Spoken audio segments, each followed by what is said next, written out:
Olá, boa noite. Você vai ver hoje no Segunda Edição. Viatura do Corpo de Bombeiros atropela um ciclista de 85 anos na região metropolitana de Porto Alegre. Agente alega não ter visto o idoso. Tiroteio no açougue. Mais de 20 tiros de fuzil e outras armas são disparados em ataque no Vale dos Sinos. Reunião entre Prefeitura, Ministério Público e Brigada Militar garante continuidade do Carnaval de Rua da capital, apesar dos confrontos entre policiais e baderneiros na Cidade Baixa. Aqui no estúdio, Jeremias Werneck comenta os resultados da dupla Grenal na estreia da Libertadores 2019. E na agenda cultural, tem Capitã Marvel nas telonas e o show da poderosa Anitta na Festa da Uva em Caxias do Sul.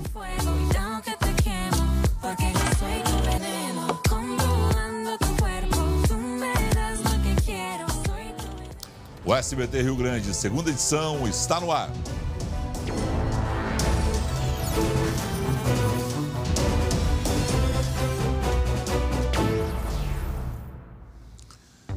Apesar das 3 noites de confronto no bairro Cidade Baixa durante o Carnaval, o evento segue mantido até o dia 24 de março. O assunto foi tema de um encontro nesta tarde entre representantes do município e de órgãos da área de segurança. Guarda Municipal, Brigada Militar, Ministério Público e representantes do município participaram de uma reunião na sede do Centro de Controle da capital. O desafio das autoridades de segurança é acabar com a aglomeração de pessoas após os horários determinados. Traz fatores complicadores para o bairro, isso é de conhecimento público, mas também fomenta a questão do comércio, do turismo. Durante o horário estabelecido para o evento, a Prefeitura acredita que os serviços funcionaram de maneira adequada, tanto o trânsito quanto a organização da festa e também a limpeza. O problema começou depois do horário estabelecido, quando o município entende que o público já não era mais o mesmo. Outro problema foi quando a folia aconteceu em um dia que não estava previsto. Houve confronto com a Brigada Militar. De um lado voavam garrafas, de outro bombas de gás. O resultado foi muita sujeira e depredação. Vidros de prédios e até um carro foram alvos do vandalismo. Identificamos lá, muitos dos que estavam ali eram inclusive pessoas que antes frequentavam ali a João Alfredo, né? Então, são pessoas que curtem um gênero de música especial, não era, ao nosso entender, os folhões, não eram as mesmas pessoas que frequentaram o evento Carnaval. O Ministério Público acredita que o município precisa oferecer mais alternativas para o Carnaval. A gente precisaria ter lugares públicos adequados para receber esse tipo de público. O MP aguarda a investigação da Polícia Civil para identificar os responsáveis pela depredação.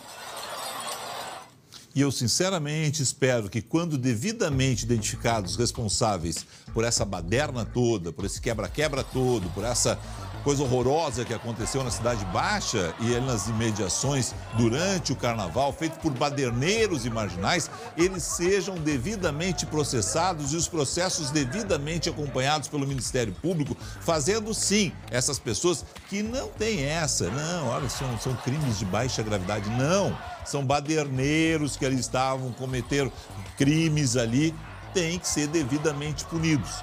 Então, que se abram os devidos processos contra essas pessoas. Você que gosta do carnaval de rua, que quer ir com a sua família ao carnaval de rua, faz o seguinte, conselho nosso aqui, tá? Vai nos eventos oficiais promovidos pela Prefeitura e quando o pessoal acabar o evento, sai fora dali, sai fora. Porque depois do evento oficial, depois da saída dos blocos, o que acontece é junção de marginal e baderneiro. E aí a brigada tem que entrar mesmo e fazer o que tem feito. Porque, afinal de contas, lugar de baderneiro não é nas ruas. Um grave acidente deixou 3 mortos e um ferido na BR-386 em Canoas, no início da tarde de hoje. As informações direto da redação com o Guilherme Roquete. Guilherme, boa noite. Boa noite, Felipe. Esse acidente aconteceu no quilômetro 444 da BR-386 por volta do meio-dia e 45. Um carro com placa de Canoas era conduzido por um homem de 47 anos e seguia em direção à Nova Santa Rita. Ele atravessou a pista contrária e bateu de frente em um outro carro com placa de Nova Santa Rita, onde estavam um homem de 36 anos e um menino de 10. Todas essas pessoas morreram no local e estas são as últimas informações que foram repassadas pela Polícia Rodoviária Federal. Depois disso, o primeiro carro que provocou o acidente, esse Corsa, onde ele ainda bateu em um terceiro veículo onde estavam 2 pessoas, mas felizmente essas 2 restaram ilesas. A perícia, o IGP, trabalhou até por volta das 6h30 da tarde para liberar a pista e retirar os corpos das pessoas que estavam nesse local. Esse acidente aconteceu exatamente no entroncamento, Felipe, da BR-386 com a rodovia do Parque, a BR-448. Que notícia triste, hein? A Polícia Civil investiga uma suspeita de fraudes em licitações da Companhia Rio-Grandense de Mineração, a CRM, um prejuízo estimado de 9 milhões de reais, Guilherme. Sim, Felipe, os mandados foram cumpridos na sede da CRM aqui em Porto Alegre e nas cidades de Butiá, Alvorada, Charqueadas e também lá em Minas do Leão. A investigação apura um suposto esquema para favorecer empresas que atuavam no transporte das cinzas da usina de carvão lá de Candiota. A denúncia foi feita em 2017. 2 ex-diretores da companhia já são alvo de uma ação civil pública e estão com os bens bloqueados pela Justiça. Os investigados podem responder pelos crimes de dispensa de licitação, fraude em licitação, falsidade ideológica, além da possibilidade de indiciamento por associação criminosa. O contraponto agora, Felipe, a atual direção da CRM, a Companhia Rio-Grandense de Mineração, afirma que não houve nenhuma dispensa de licitação realizada entre os anos de 2013 e 2016. O contrato que está vigente, ele foi objeto de ajustes por parte da direção técnica da CRM, o que teria resultado, segundo a estatal, em uma economia de R$500 milhão por mês, Felipe. Bom, Guilherme, um outro assunto da área policial. Mais de 20 tiros foram disparados em um ataque criminoso contra uma casa de carnes, inclusive com uso de fuzil, né? Um apenado do semiaberto. Olha a loucura disso aqui, tio. Um apenado do semiaberto que estava no local revidou e acabou ferido pelos disparos. Confira. Vidros quebrados, cápsulas de munição por todo lado, inclusive de fuzil. No meio da manhã, 4 homens encapuzados dispararam várias vezes contra esta casa de carnes, no bairro Celeste, em Campo Bom. Numa escola em frente, os alunos ficaram trancados dentro das salas de aula. Minha filha estava estudando ali, ela estava na hora do recreio, tiveram que entrar tudo para a sala de aula, né? Daí até ela que comentou mais como foi, que ela viu o carro ali, os caras agachados e atirando. Depois eles voltaram, fizeram retorno atirando na rua. Com medo, os vizinhos preferem não falar. O proprietário não estaria no local.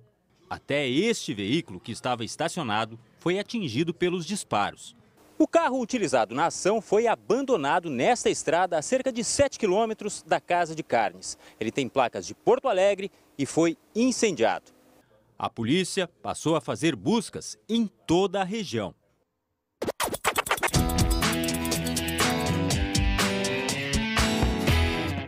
Amanhã, 8 de março, Dia da Mulher, e uma agenda especial em homenagem a esse dia internacional. Nada da mulherada ficar em casa, não, porque não faltam atrações para esta sexta-feira e as atrações chegam agora com a nossa Luciane Coleman. Boa noite, Lu. Boa noite, Felipe. Boa noite a todos. Pois é, olha, não faltam opções para mulherada, viu? A Monja, por exemplo, mais famosa do país, a Monja Cohen, ela fala sobre gênero e budismo às 8 da noite aqui em Porto Alegre, na palestra Zen e a Posição da Mulher no Mundo, que deve lotar o Araújo Viana. Mas, infelizmente, Felipe, acabei de saber que os ingressos esgotaram.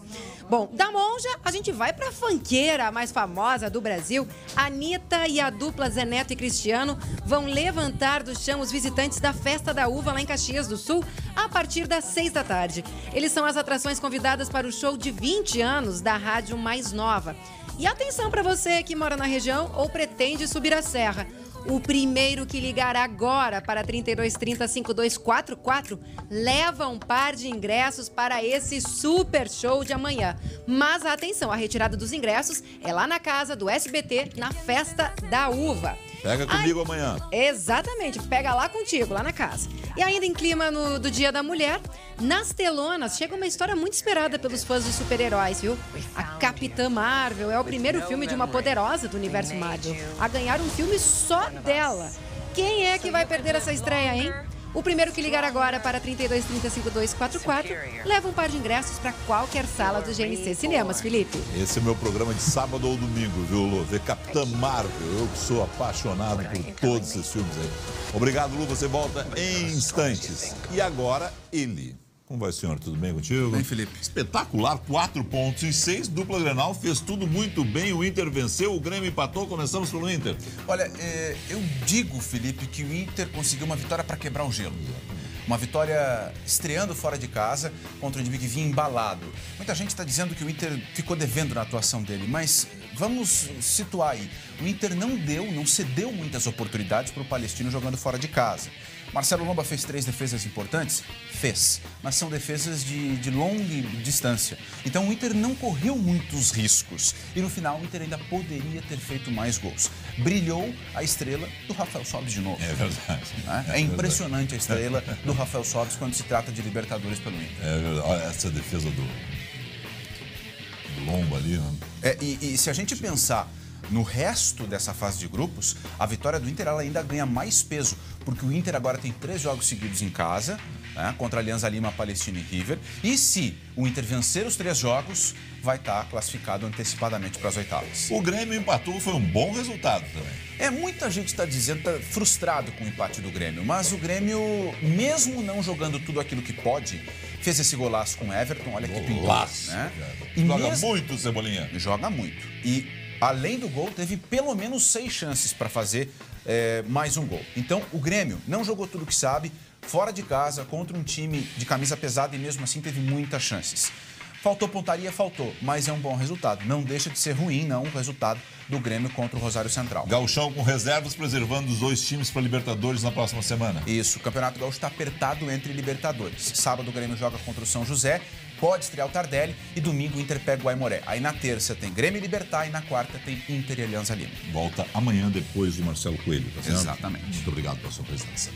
Entidades assistenciais do Estado vão poder contar com mais uma fonte de recursos para ajudar no custeio. Agora, além da arrecadação de tampinhas, elas também vão poder juntar canudinhos plásticos para vender.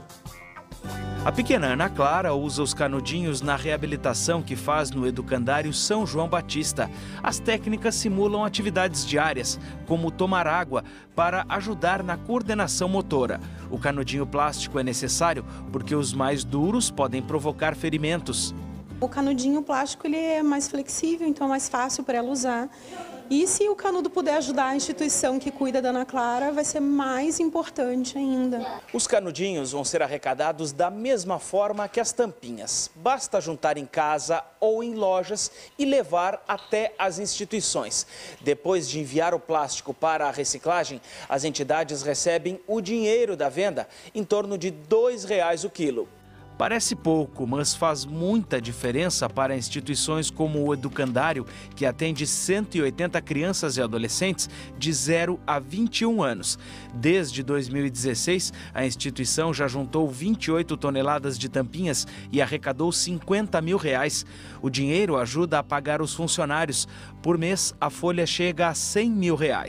Sem esse recurso, nós ficamos à deriva, né? Ela está nos somando a nossa fonte de recursos, que a gente somos filantrópicos, dependemos das doações. As doações ficam nesta sala nos fundos. Aqui 2 voluntários separam as tampinhas por cor e quando os canudinhos chegarem, também vão ser trazidos para cá. A vantagem é que eles não precisam ser separados. Os canudinhos, eles são confeccionados com o mesmo polipropileno, o mesmo PP, o material que são confeccionadas as tampinhas. Todos esses materiais que retornam para a indústria, fechando a economia circular, vão se transformar em materiais que não armazenem alimentos, por exemplo. Um dos pontos de coleta é nesta loja de chocolates. Assim a gente consegue dar um destino correto para esse lixo, que às vezes a gente acaba vendo na rua e acaba criando um hábito na gente também, de cada tampinha que tu acha, tu recolhe, não deixa mais na rua, né? A ajuda vai garantir mais qualidade de vida para a pequena Ana Clara. E o canudo ajuda nessa dosagem da água, da quantidade que ela precisa tomar, porque ela consegue, né, com o canudo controlar a quantidade que ela vai tomar.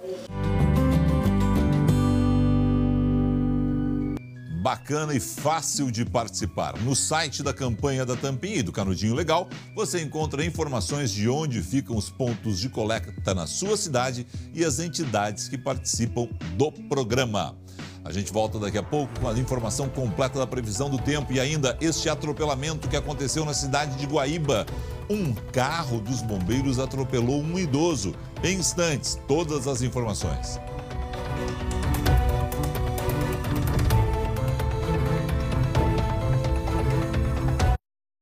SBT Rio Grande, segunda edição.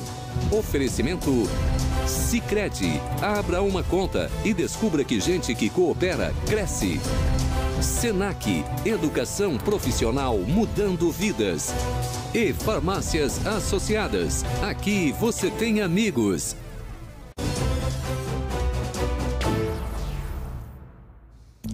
Confirmado o primeiro caso de dengue contraído aqui em Porto Alegre. O paciente, que não teve a identidade revelada, teve os primeiros sintomas no dia 22 de fevereiro. É um morador do bairro Rubem Berta, zona leste de Porto Alegre. O paciente foi afastado do trabalho e passa bem. A Secretaria Municipal de Saúde informa que bloqueios com inseticida já foram realizados na região para exterminar possíveis focos do mosquito.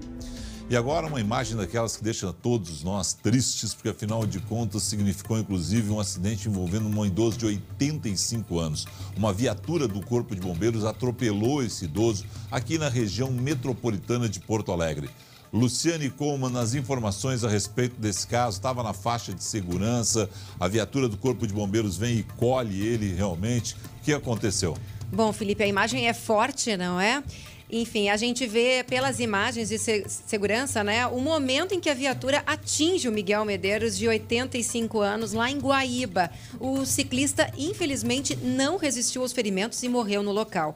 Outro homem que a gente vê que estava também andando de bicicleta, né, a gente vê os dois ali, passando ali na faixa juntos. Este outro só teve ferimentos leves. O agente que dirigia a viatura, ele informou em depoimento que ele não viu o ciclista, né, ele estava numa velocidade um pouco mais alta e, por isso, ele não conseguiu frear a tempo no momento em que ele avistou. A gente vê que o primeiro, o sujeito que teve os ferimentos leves, né, inclusive ele olha sobre o ombro ali para a esquerda e continua atravessando. Quer dizer, o carro realmente vinha numa alta velocidade. Provavelmente acharam que ele iria parar, né? Exatamente. Mas... Agora para deixar bem claro uma situação, né, Lu? É um acidente horrível, uma situação que tem que ser investigada, todos os detalhes dela, mas parou o bombeiro, atendeu o caso. Sim, ele prestou socorro, né? Prestou socorro. Ele assumiu o erro. Exatamente. Isso aconteceu no dia 27 de fevereiro, só que só agora é que os bombeiros, enfim, a polícia divulgou esse vídeo. Os bombeiros abriram um inquérito para apurar, mas como você disse, ele prestou socorro, né? Ou seja, ele não fugiu, como às vezes a gente mostra por aqui. Exatamente. Bom, Lu, hora da previsão do tempo. Cabelos ao vento aqui no nosso deck. E aí? Cabelos ao vento, e há pouco estava chovendo aqui, viu? E os pingões, viu? Os pingões. Mas é que assim, ó, nas próximas horas a gente tem alerta aí de temporais isolados em toda a metade norte, ou seja, entre o centro e o norte do estado, inclusive Grande Porto Alegre. Mas é temporais isolados, tá? Amanhã a gente tem uma frente fria associada a um sistema de baixa pressão que traz chuva a qualquer hora do dia, mas de forma generalizada em todas as regiões.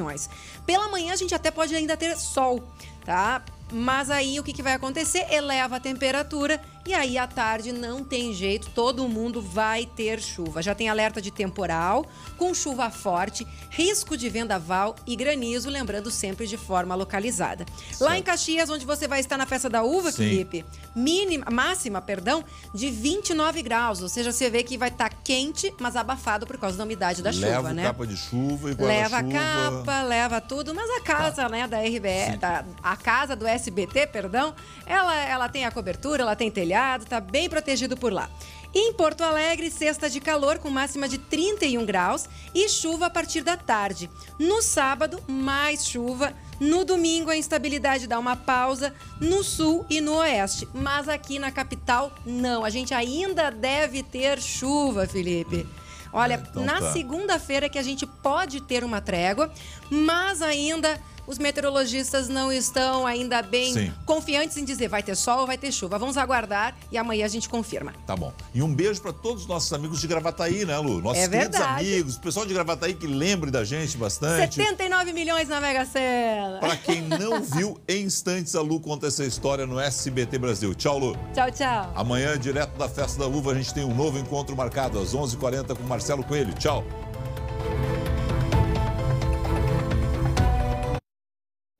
SBT Rio Grande, segunda edição. Oferecimento Sicredi. Abra uma conta e descubra que gente que coopera, cresce. Senac. Educação profissional mudando vidas. E Farmácias Associadas. Aqui você tem amigos.